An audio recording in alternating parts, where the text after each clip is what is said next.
Hey everyone, welcome to Interact and our next panel, Treating Devs Like Human Beings. I'm your panel moderator, Connor Bronson, co-host of the DevOps Group podcast, and I'm joined by three incredible humans today.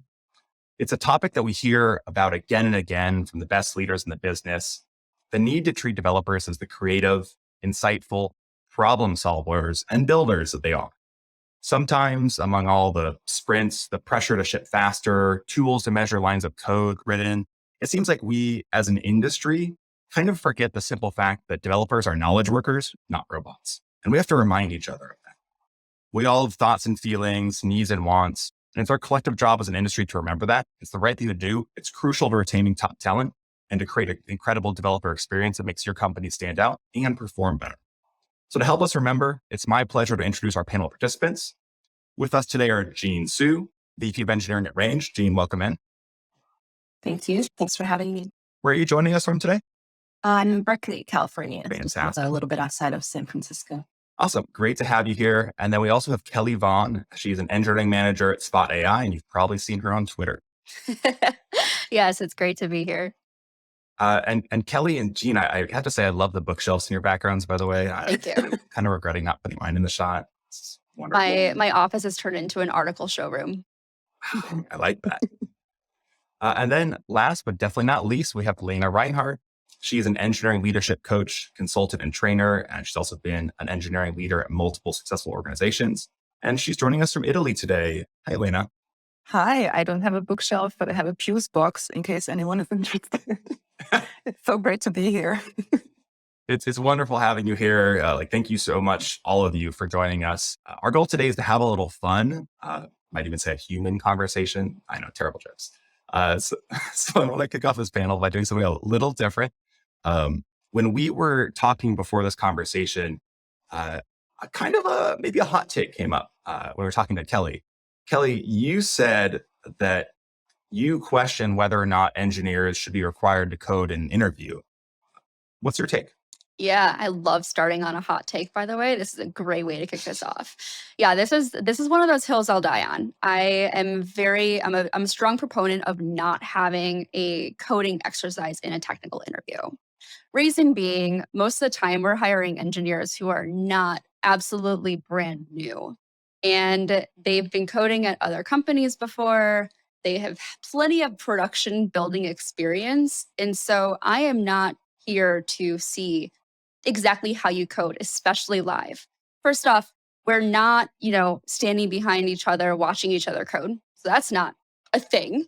And second, when it comes to take-home assignments, for example, they lean towards privileging those who have the time to put into doing the take-home assignment. And so if you are looking for another job and you're still working full-time or working long hours, it's very tough to find the time to actually work on that. And so you might not be able to do your best work. So it's already putting you at a disadvantage. So I like leaning more on system design interviews because I want to know how you think. I want to know how you problem solve. I want to know how you approach a problem. I want to know just your entire thought flow, especially as you're working with one of our engineers and going back and forth. No stupid questions in this technical interview. I want to hear whatever is on your mind. And I found this works really well. I mean, I like to think that I've hired some really great engineers in the past. So it's been working great so far. I will say the one caveat, though, is with junior engineers, I know you need to establish some level of baseline knowledge of where they're coming in. And so I'm okay with some basic, how would you approach solving this specific coding problem? But I'm trying to make technical interviews less stressful for the candidates because they're already so incredibly stressful as it is. What about you, Jean? What do you think?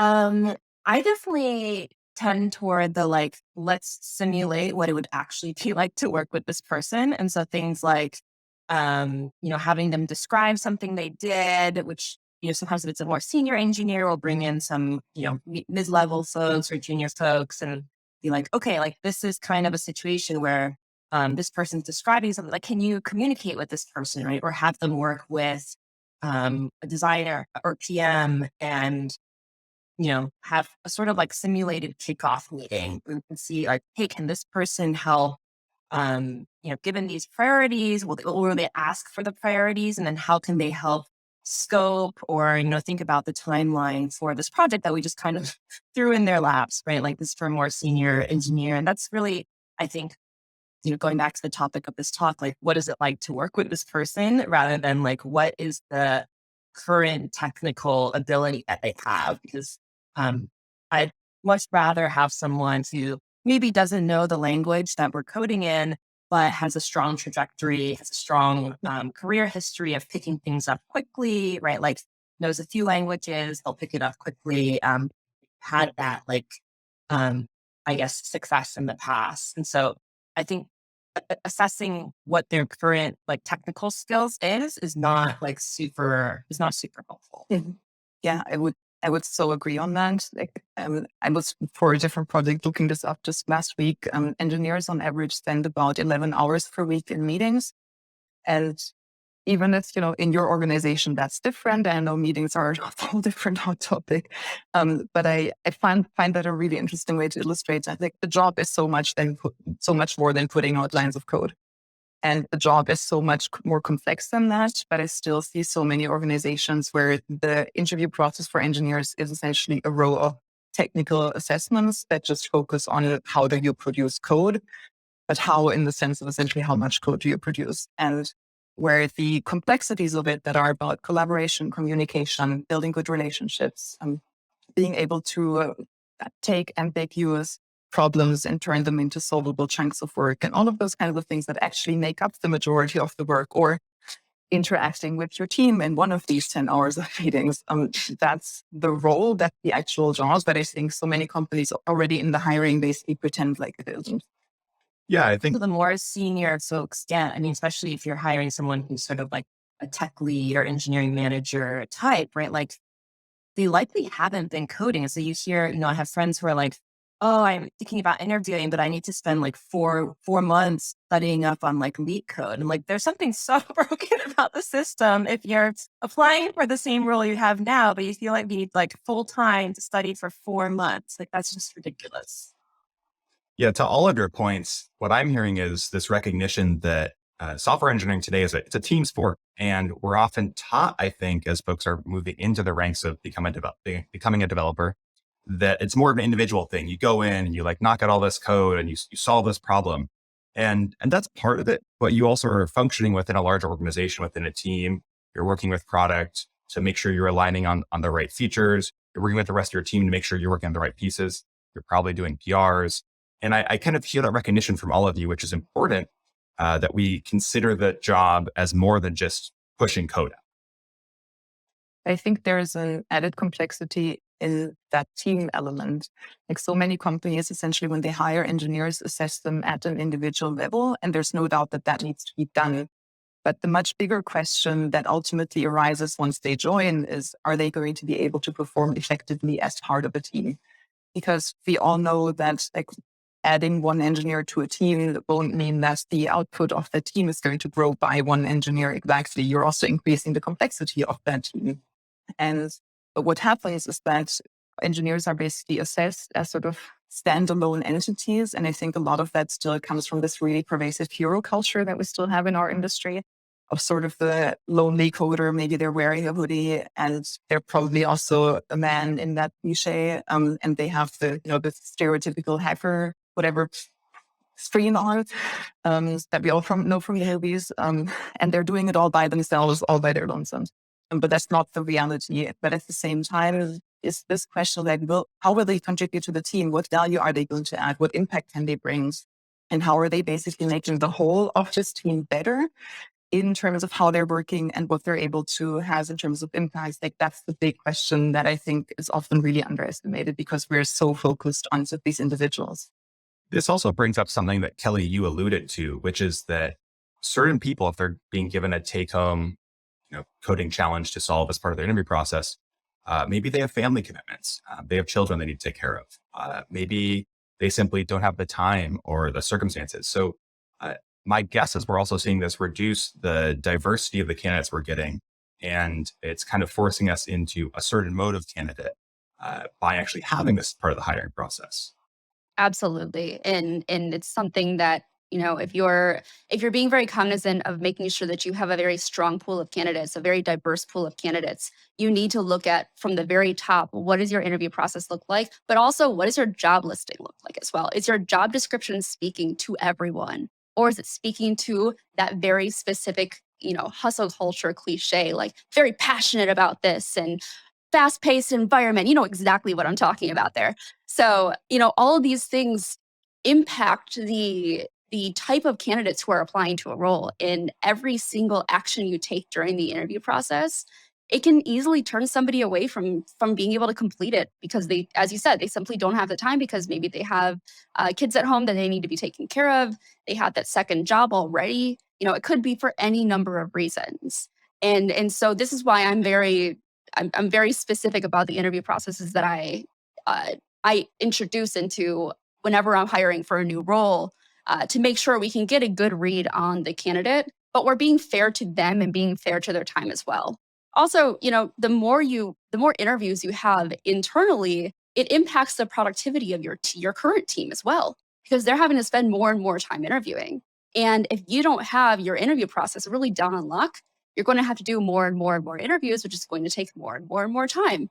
And then you're just going to see this constant cycle of time just being spent on recruiting instead of being actually able to produce what needs to be done for the company. I think it's important to bring up that, we're using this word diversity in hiring and diversity and opportunity of candidates. It's not just because, we need to meet some quota or something like that, which I think is a perception for some folks. It's because there are studies that show diversity of backgrounds increases the diversity of thought and therefore the innovation of a team. There's a huge opportunity for companies that can take this forward. And honestly, it's one of the things I'm very proud of with this panel is we have 3 people who come from very different backgrounds, who are all in very different locations right now. And I want to kind of dig into the perspectives that each of you bring. We have some unique backgrounds on the panel. Kelly, many in the audience may not know that you actually have a background as a trained therapist, which you bring in your role. Lena, you're kind of bringing our MIA perspective and so much more from your background. But Jean, let's start with you. When we asked you what you wanted to speak about at Interact, you immediately aligned with this topic. What do you find so rewarding about this subject matter? Well, first of all, I was drawn to it despite its clickbaity title because I feel like I feel called out. I'm so sorry. Every time I checked in this morning on Range, which is where I work, and I put a eye rolly emoji after saying I was going to be recording this panel because it's just like, to me, it's so obvious, right? Like you should obviously treat your developers like human beings. But I think it is one of the biggest gaps in the industry still. And so it's obviously not obvious to some people or just like people are not given the training or skills to do it effectively. So, I spent 3 years before I was at Range, building out a leadership development company for engineering leaders. And the main focus was really around like communication, how to help engineering leaders build alignment with like other stakeholders, other functions. And it was all very like, we didn't touch a single technical skill, right? Because I think that's the biggest gap. And when people move from like IC roles into tech lead engineering managers and like more senior roles, that they're not trained to like communicate, to figure out, hey, what's important to this other human? They're kind of just like, hey, you're good at IC engineering. Why don't you now manage all these people and like manage up and communicate, across the organization?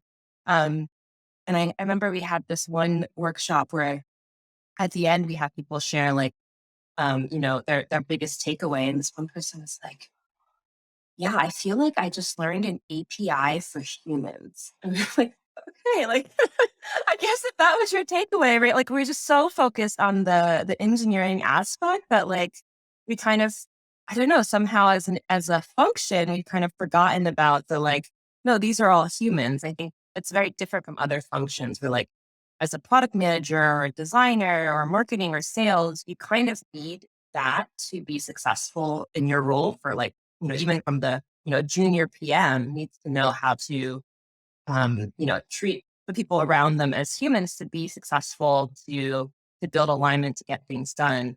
But I think that's a little bit less true of like earlier career engineering.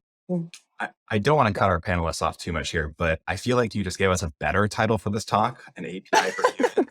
And I'm not to edit it now, so thank you for that. I do think this also aligns with the background of both Kelly and Lena, and Kelly, you in particular. You have a background as a trained therapist, like I said. You have a degree in clinical social work, a master's, I believe. Yes. Given your background, how do you align with what Jean's saying, and how do you think differently from other engineering leaders? No, I mean, what Jean is saying is absolutely true. And given my background, my educational background as a trained therapist, I take a bit of a unique approach to how I approach coaching and hiring and building relationships with a team, because I've been studying how to monitor behaviors, how to monitor patterns in speech, how they're talking to other individuals, and being able to not only intervene when something happens from like a conflict resolution standpoint maybe, but be proactive and start to notice when things are going a bit downhill in a certain direction and intervene then before things get worse. And this is it's something I really pride myself on, because I'm very focused on career pathing, for example.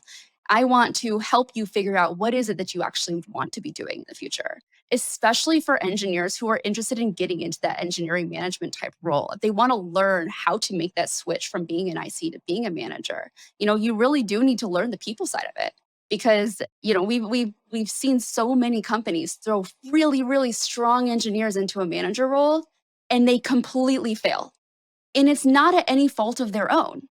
First of all, you have to make sure they're actually interested in being a manager, because your focus changes from the projects to the people as you make that change.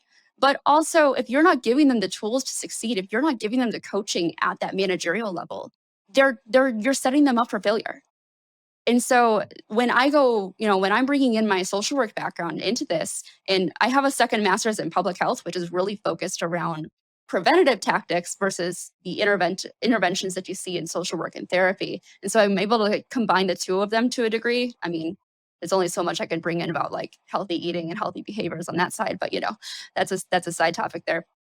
But I'm able to bring this in to get this holistic view of my team and find where the gaps are, find where they want to succeed, and really pull things out of them to help them think through what is it that they want. Because you'll have a lot of people who will say, hey, this is what I really want to do, and it's really not what they want to do. It's just what they think they're supposed to be doing next. And helping them really find what they're passionate about, and recognizing that passion is going to change over time with everyone's lifestyles. We go through so many chapters in our own lives, in our own careers, and our goals are going to change over time. So it's also important, if somebody says, hey, I'm not interested in being an engineering manager right now, you can't rule them out forever. You can't write them off. Just say, okay, this is not the right chapter for them right now. Let's revisit in 6 to 12 months and see what they're thinking, see how they're feeling, see how their lives have changed, how their interests have changed over time, and adapt your coaching, your mentorship, your management style to what they need now versus what they needed then.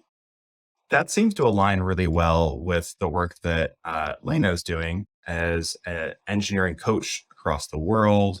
You've seen all kinds of managers and management structures.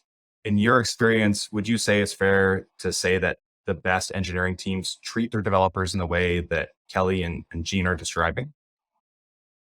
For sure. Honestly, the hot take I didn't share at the start of this panel is that many of the best managers I've ever known aren't engineers, and were never engineers, and will never be engineers. And that's not, I do have a personal bias there, because that's also my own background. I can't code myself out of a bad situation, but that's okay, because I never had to. I hopefully never will. But on a particularly different note, like with the engineering managers that I've worked with, many of them never needed to develop those human skills, the API to humans, because that was the biggest asset that they had going in, because they ended up in tech through accidents, through career changes, different journeys than the stereotypical person left college with a computer science degree, went into an engineering role at some bigger company, and went on from there. Like, they don't necessarily have these backgrounds. They're deeply interested in tech. They're deeply technical in the sense that they understand engineering, understand engineers' problems, can have conversations about architecture potentially even, but they're not coding themselves. And I personally still believe that those are incredibly valuable skills, but they're still skills that are extremely undervalued in our industry. And I think that's a huge issue because so many people that I speak with, and honestly, even my own experience, many companies discount candidates or roles from the get-go if they've never been an engineer themselves. And I think that they're doing themselves a disservice, but I think it's something that's still deeply problematic. And so a lot of people approach me with those kinds of backgrounds and say, hey, should I take a break in my career? Hey, I've already been a successful manager for 6 years, but I'm having troubles finding another role. Companies won't hire me because I can't get through their coding tests. And there are so many of these folks out there who are really skilled, who've had fantastic impact, but who can't get the jobs because companies still think essentially that pattern matching is the way to solve for high-performing engineering teams. If we have skilled engineers, the only person who they will respect and the only person who will be able to lead this team obviously has to be someone who's as much like the team as possible. And that's where we end with successful engineers being shoved into management positions against their will. That's where we also end with a lot of companies still having only one career path, and that's just engineering. And at some point, you have to become a manager if you want to earn more and get a bigger role. And that's where we also end with a lot of really good and talented managers not being hired. And that's something that I'm really passionate about and that I do think successful engineering teams do differently because they acknowledge that these soft skills are real skills and they're also really hard skills to learn, hard skills to teach. And they're extremely valuable additions to any engineering team. I love that. I currently have 12 engineers reporting to me, and you can imagine that's a large number to be managing all at once. And if you look at my calendar, I like to send screenshots of my calendar to people just to be like, how are you breathing right now? Because I am basically wall to wall all day in meetings. Like that is my life. But that is the role that brings me joy. That is like, as you said, you have to shift what is success for you in this role. It's no longer writing that production code. I've not written a line of production code at Spot since I joined a little under 5 months ago. I was talking to one of my engineers this morning and found a typo in something. He's like, "Oh, you can make your first PR." I'm like, "Nope, not doing it.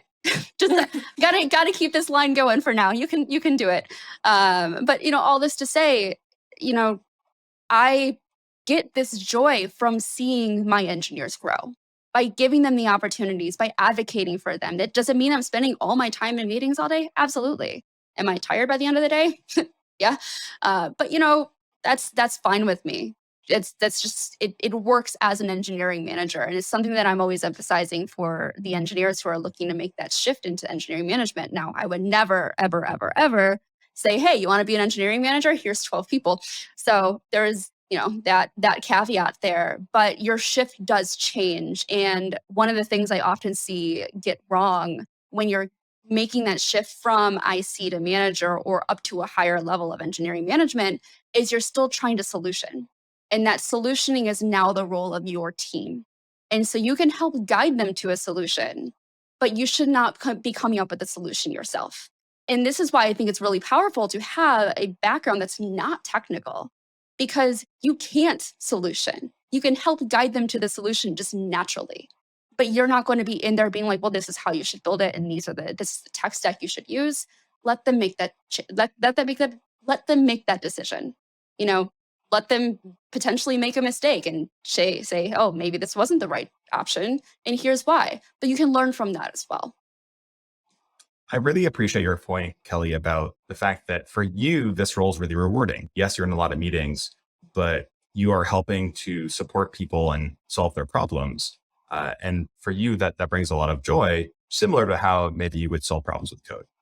But for a lot of folks, that's not necessarily the right career path. And I think it's a really important thing to call out and say, look, part of treating developers as fully living, breathing humans is accepting that some of them may want to go into management and focus on people problems, and others want to be super technical and focus on the problems they can solve with their code. I remember talking to Eugene before this panel about a really great example of this. You told this great story to me about offering part-time work to an engineer who wanted to step away from the company. And that takes an extraordinary amount of trust to build to and kind of develop that relationship. Can you maybe tell us that example and talk about how you had that conversation? Sure. They didn't want to step away from the company, but I, through our conversations, I saw like, we kind of talked about this openly that like there was some, creative needs and like autonomy that they weren't getting from their work at the organizations. They were wanting more time for personal projects and I kind of brought it up as an option, and they were not aware that that was an option. So like it created a very like win-win situation where we could find a way to like retain this person who had a ton of knowledge at the company, um, and they were able to get what they wanted to, which was like having more time for um, their personal projects, but also having the financial stability of part-time work. And yeah, I think it was the result of many, many conversations of like, constantly checking in of like, hey, are you, what are you wanting more of? And checking in on personal projects too, right? A lot of our one-on-ones would be like, oh, here's what I'm doing in the creative world. Like, here's what this person's doing. And just connecting on a personal level, but knowing a little bit about their, what is their life like? What does their life look like outside of, just showing up as an engineer at this company, right? And so, yeah, there's no like silver magic bullet, silver bullet, Otherwise, yeah. but silver bullet. I think it takes time. It takes like showing this person that you are genuinely interested in them, that you want the best for them, and sometimes, yeah, just like kind of the like, making it possible for people to bring up constraints that are showing up, right? Like, oh, I might, for someone else, it might be like, oh, I have this financial need that's coming up in 6 months. And so I want to talk to you about that, right? Like that's a high level of trust, whereas someone in a low trust environment might just be like, shoot, I gotta start looking for a new job. Right? And so just building, I mean, that comes at the team level and then the manager level as well to build that trust. I think this is a really interesting point because we have these processes we've developed to help build trust, right? And one of them that you mentioned is one-on-ones and the importance of one-on-ones. I'd love to dig a bit deeper there because I think it's one of the key tools that we see leaders using to build trust with their teams. But it's really easy to do this wrong. Kelly, I know you've said that one-on-ones are not a place to be giving someone feedback or a project, ask for project updates. It's time that should be for the employee. Can you talk about your approach to one-on-ones and how you do that? Yeah, for sure. So first and foremost, I do not cancel one-on-ones. This is time that is specifically for the employee to talk about whatever is on their mind, whether it is an issue, whether it is a dream, whether they have like this really cool project that they've been working on the side that they want to see, can this fit into what we're working on the roadmap somewhere? When I'm putting together my one-on-ones, I tell them right at the very beginning, what you share with me is strictly confidential. I will only share what needs to be shared with getting permission from you ahead of time. And I want this time to be for you. I'm not going to give you feedback unless you're specifically asking me for feedback, but I would rather have that time set aside for another time, because usually if you're asking for feedback during a one-on-one, it's already too late. You're normally giving feedback in a much more timely manner after the feedback is needed. I have some engineers who will be like, well, how am I generally doing? If I'm interested in becoming an engineering manager, how am I doing on this path? Like, if that's the case, then I need to be more clear about what kind of metrics we should be looking at in terms of how we can track that career pathing to make sure that they can hit where they need to, where they are, and they have insight into that without having to ask me for it immediately. So I'm not usually asking for updates on how they're doing on have you finished this task, or how much longer is this going to take you. I want to have this time dedicated for you, and so I usually check in with them like, how are things going? How are you feeling overall? We've been going through a number of changes on our side. So how are you feeling about that? Is there any way I can support you on that front? Do you have any concerns that I should be aware of? And then kind of just open up the floor, like anything goes. And for some of them, they'll talk about they'll talk about work. They'll talk about specific projects that they're interested in working on. And again, I'm not going to steer the conversation away from something if that's what they want to talk about. But others, we will just talk about personal things the entire time. And part of building trust for me is bringing my whole self to work. And if I want my team to bring their whole selves to work, I need to do the same. And so if we want to get on a personal topic, I'm totally cool with that. Again, it probably does help that I have this background in therapy to help structure this type of conversation. But I like that each of my one-on-ones are so incredibly different based on who it is I'm talking to and what their personality is. I do think the whole sort of bringing your whole self to work, because Connor mentioned that I'm the token European in this conversation. There's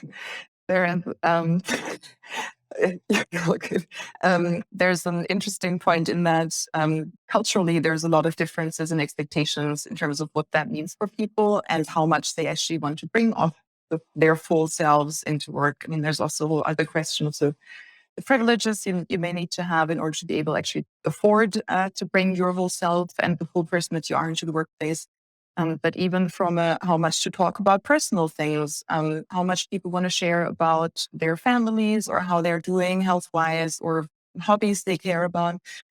Germany, for example, has a very, very strong history of very strict boundaries between work and personal life. That's definitely changed a little bit, especially with startup culture in the country, where hanging out with coworkers has become a bit more normalized. But for 20 years ago, that would have been unthinkable. And to this day, my dad is using we have the version where you essentially use a very polite way to address someone or a sort of less formal one. My dad still uses the very polite version with the people he's worked with for 50 years.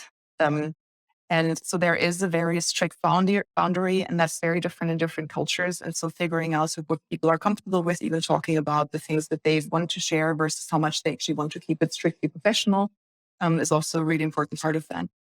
Absolutely. And it's not a panel or talk or anything if I'm not recommending a book. So highly recommend the culture map. Whether you're managing people or not, it gives you so much insight into how different cultures approach work in life. And especially if you're working with a globally distributed team, you have to cater your management style to who it is you're working with. You can't, it's never going to be a one size fits all. Even if they're all based in the Bay Area, there's still very different people. I think there's culturally, for sure, there's a lot of differences. And I'm finding that companies as well, different companies have different cultures of how much it feels like you want to bring your whole self to work. And I think generationally too, because I had this conversation recently with an older woman, and she was asking what Range does. I was like, oh, we do, async check-ins, and we have, people check in with what they're working on, but then also their mood for the day. And she literally laughed in my face, and she couldn't stop laughing. She's like, wait, you actually call it mood? And I was like, yeah. She's like, why would you share your mood at work? I don't want anyone to know how I'm doing.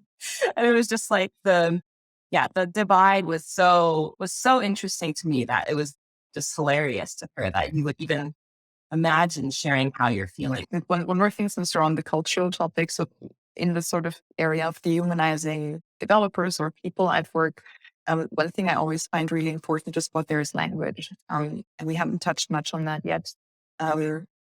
Because the way that companies talk is often really representative of how they actually think about people and developers in particular. Because I don't think any company would come out and say, hey, that we dehumanize developers here and we don't care about you human beings. Everyone hopefully is at least on board with the concept. But then it starts with small things like human resources or talking about resource allocation when you actually mean the way that my team spends their time. And small things like that are very sort of pervasive in corporate culture, and especially if you have a long history there, but also I think are symptomatic of these dehumanizations. And especially as managers move sort of higher up in an organization, it can get very easy to sort of be disconnected from the humans and the real aspects that humans deal with. And so especially if you are in a higher level position, you also need to watch the way that you talk. And because it will be reflective of how you think. And so it's not just about using the right language, but it's about using your language to assess what are you actually sharing? Like, how are you actually feeling about these people who are working for you?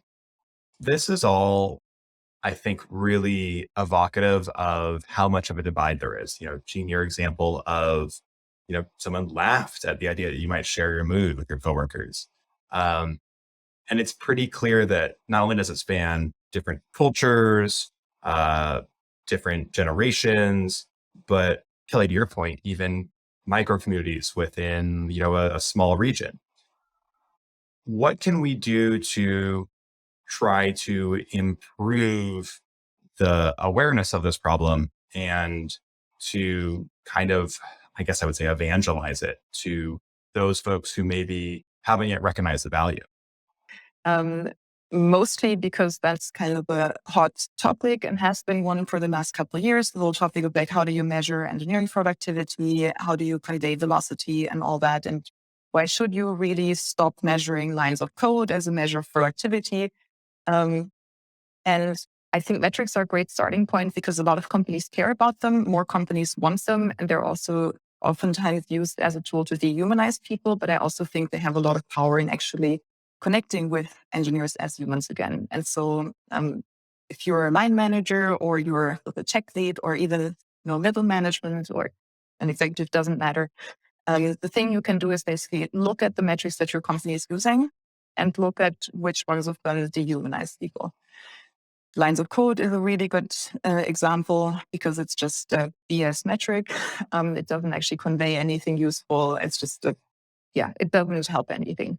But what does help is essentially helping teams take ownership of the work that they're doing. And metrics are a fantastic way of doing that. Give your teams metrics that they can own. For example, when it comes to the services they're owning, the goals that they have, the business impact that they're looking to achieve. Help your teams actually own those metrics in the sense that they have visibility into them. They have dashboards that they can look at. They have monitoring capabilities that they can actually implement, that they can utilize over time, that they can make better. You can also do things like simple delivery metrics, lead time, cycle time, things like that. So the first part is basically giving ownership to the teams, not having ownership with the executive somewhere or with a business intelligence team somewhere, with the team directly, making sure they know what the metrics are, they can measure them, and give them the power to influence those metrics. Give them some capacity in their development capacity to, for example, invest in improving their observability for the next quarter or whatever the most pressing thing is there. Or have them review their cycle time on a regular basis and then discuss how they can make it better. The big thing there is there's basically two benefits. The one is I do believe that teams are ultimately the most powerful entity that we have in engineering organizations to solve problems. It's not individuals, but it's teams. And those teams need to be functioning and those teams need to have ownership and be empowered to solve problems that they see because they're the subject matter experts and they're closest to these problems and they feel the pain every day if the pager is going off when it shouldn't. And you probably as an executive won't. So give these teams power and then have them figure it out. And at the same time, having these metrics will give managers, executives, the finance department, whoever needs it, visibility that they need. Probably don't use agile delivery metrics for visibility to the finance department, but metrics, especially when they pertain to business impacts and KPIs, can be really helpful for them. And so it solves two problems. And at the same time, for me, that's the biggest reason why I recommend that. It really drives this whole idea of teams being a powerful entity and having teams have control and ownership over their work. Because that's ultimately what you hire developers for, to have great teams that have great impact. And so that's where I would suggest starting. I love the elimination of, things like lines of code and velocity as a team. How many story points are you actually closing per sprint? It's not an accurate representation. And one of the things that you'll notice is when you're measuring your KPIs are more around the metrics of, let's say, what are the overall goals that our team is focusing on? So like engagement, for example, how is engagement trending over time? You can also look at one of the ones I really like looking at is, if your team is dealing with support tickets as well, follow up on those support tickets for feedback after the fact as well. We often look at how long it takes to close a ticket. Like that is not a good measure. What is the impact of closing this ticket, not only on this customer, but on other customers as well? How is this change impacting more things instead? It gives you more of a forward thinking look of your work and not just kind of narrowly looking at one particular issue, especially when it comes to a lot of support tickets dealing with bugs you may have introduced. And then you feel responsible for that. You can see, we all make mistakes and we're not going to penalize you for the mistake, but hey, look at the work that you've done overall and how this is impacting everything in such a great way. I think it also allows you to provide insight into on the human side of things. I'm also asking my team, I'm making sure one of the things that we're correcting right now is how much time each of our engineers are working per week.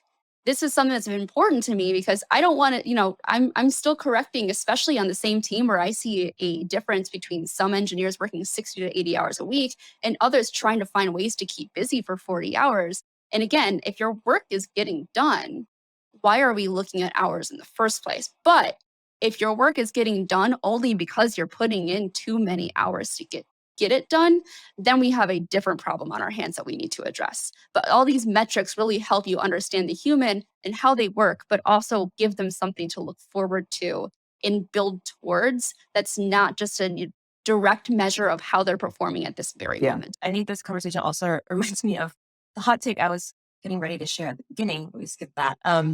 Which is, I don't think that hot of a take, but I think a lot of people think that caring about the people is like on top of, right? Like you get the core, like engineering stuff done. And then, if your company has some free time, then you can like have a few social events and do some like team bonding, right? It's kind of like a free lunch type perk. And I think my take is like, absolutely not, right? It's an investment in your team. If you care about, if you know how to support your teammates and help them grow, you're going to get the best out of them, right? Like people want to be doing their best work, right? Like people want to be on a team that's really working well together, that owns their metrics, that feels empowered, right? Like that all feeds into like supporting your engineers as humans all feeds into that and will get you better results. So I think it's not a like, we can't waste time on that because we need to focus on the engineering, right? Like it's not an either or. It's like, it's all in the same, it's all the same thing. It's like you're building a terrible Maslow's hierarchy of needs. Yeah. Once we kind of get the team running well, then we can worry about luxuries, like caring about them. Like caring about them. It would have been such a great closing statement. I think that point. Yeah, we can cut it here. We're done. I do think that point, Gene, about like not ignoring this is like an actual feature of what we should be doing and treating us as like this extra, which I think everyone's talking about is like, we need to avoid that. It's really important. And it's one of the things that in my mind drives burnout for teams is when, keeping yourself healthy, keeping the team healthy is viewed as this like extra or, approaching creative tasks that you're excited about is like, another extra. It can be a huge issue. And one thing I've heard you say, Gene, is that burnout is no longer taboo to talk about. How do you make sure teams feel safe to talk about it? Yeah, I mean, I guess I feel it seems like everyone's been burnt out to some degree in the last 2 years. So that's why I said we did go through a pandemic. Right. And so I think before, yes. Right. Before it felt like, if you say you're burnt out, what does that mean? Right. There's all these stories that come up of like, does that mean you're not gonna, you're not excited to be here? Like, does it say something bad about the company? Right. Like if you're like, my friend works at this place and is super burnt out, like does that reflect poorly on the company? I think because it became such a widespread issue for people, it sort of opened up, like, it made it easier to talk about it without the sort of like, what does that say about your company? Or what does it say about you? Like, are you a weak person? Right. Like, no, everyone's suffering from burnout. And I think, I personally like talked about, I think as a leader, one of the best things you can do is like be open and vulnerable about what you're struggling with. I remember coming back from winter break, like I think the first year of the pandemic, and everyone was looking forward to being like, oh, we've got a company shutdown. We're going to come back and be so like recharged and refreshed. And I came back and I was like, I'm still tired, right? Like 1 week of no work is not going to fix, 9 months of like lockdown pandemic, right? And in our morning check-in that Monday, I shared that. I was like, I was hoping I would feel more refreshed, but I'm actually like, still pretty tired. And like, and in a one-on-one later, one of my reports was like, wow, I'm like really glad you shared that because I feel this way. And like, it kind of opened up that conversation to talk about it rather than be like, oh, our company gave us a week off, so we should all be really grateful and like, be back at it. And I know it's something that I've heard you talk about too, Kelly, that this isn't like a 24-hour flu burnout that you can just kind of get over and get back at it. It takes consistent effort. What's your kind of thought process around how organizations should approach burnout, understanding it's A, not something that immediately will go away, and B, as the way work has evolved because of the impacts of the COVID pandemic, because of the impacts of digital transformation, is really adjusted and altered? I think the first thing to note here is burnout is literally recognized as a mental health syndrome. It is classified as a mental illness now, as a syndrome versus a disease. There is a difference there. But knowing that, it's also important to understand that there is another cultural component to this as well. When we're talking about mental health, there are certain cultures who are still going to continue to shy away from mental health, any kind of discussion, including burnout. But you can see the patterns and how people are talking about burnout and how they're feeling overall, even if they don't come out and say, I'm feeling burned out. So when I'm thinking about organizations and how they can approach the understanding of burnout, you know, as I said, burnout's not a 24-hour flu. It takes time to not only get over the symptoms that you're feeling as a result of being burned out, but it takes time to get to the point where you're actually burned out as well. It's not like a 3 to 5 day and then you're like, oh, okay, yeah, I'm burned out. Let me just rest for a couple of days and I'll be good to go. The behaviors you have to change start at the very beginning. You look for these signs of burnout early on. You look for changes in personality. You look for withdrawing from work. And, there could always be a number of things going on in somebody's life that has nothing to do with burnout as well, that's impacting their work. But you just start to look for these signs of over time. You look at how they're communicating with others. You look for that negative self-talk that often comes up when you're starting to go on this downward slope, and address those as early as you can. And when somebody's burned out, you need to give them the time and the space to operate as they need, as they feel that they need, in order to overcome how they're currently feeling as whatever level it is that they're burned out.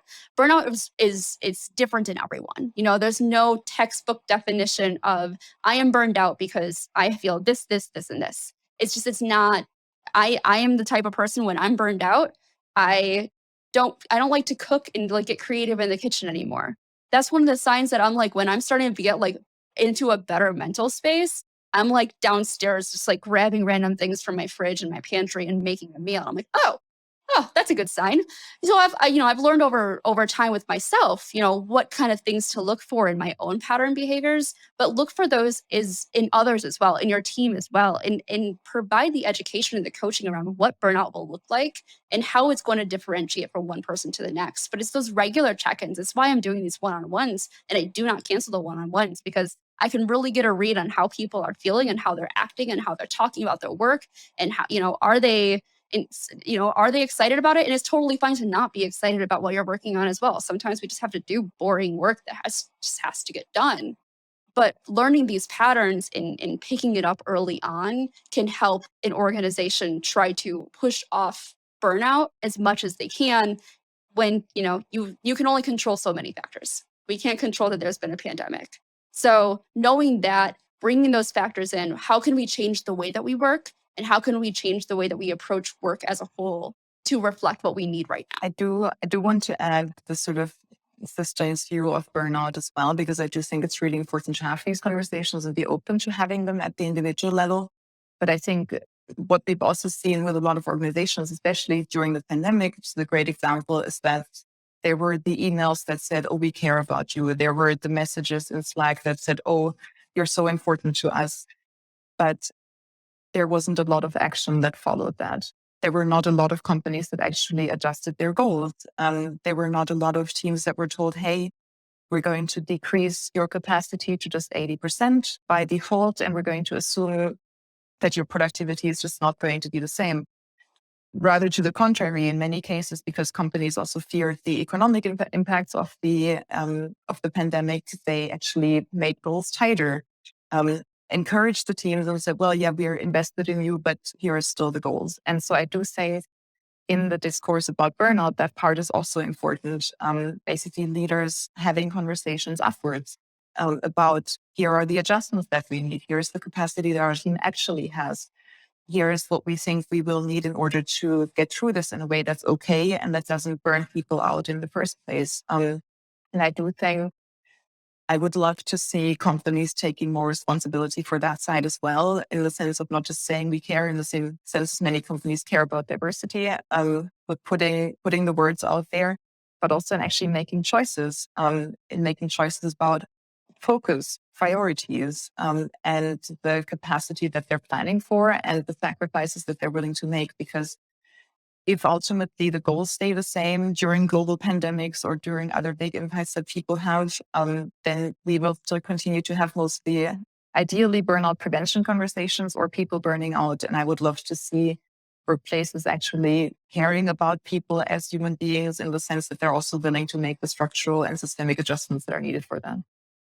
I think also you can talk about the different parts of burnout, right? Like the kind of work that energizes you, that drains you. What are the system factors? Like we're in a pandemic, right? Like what are the things that you don't have to say, hey, are you burnt out or not? Right? You can have what pre-pandemic, like what are the things you would do to recharge and then help people realize maybe those things aren't accessible to them anymore. So it was like, travel and social time with friends, if they're like very, conservative and locked down.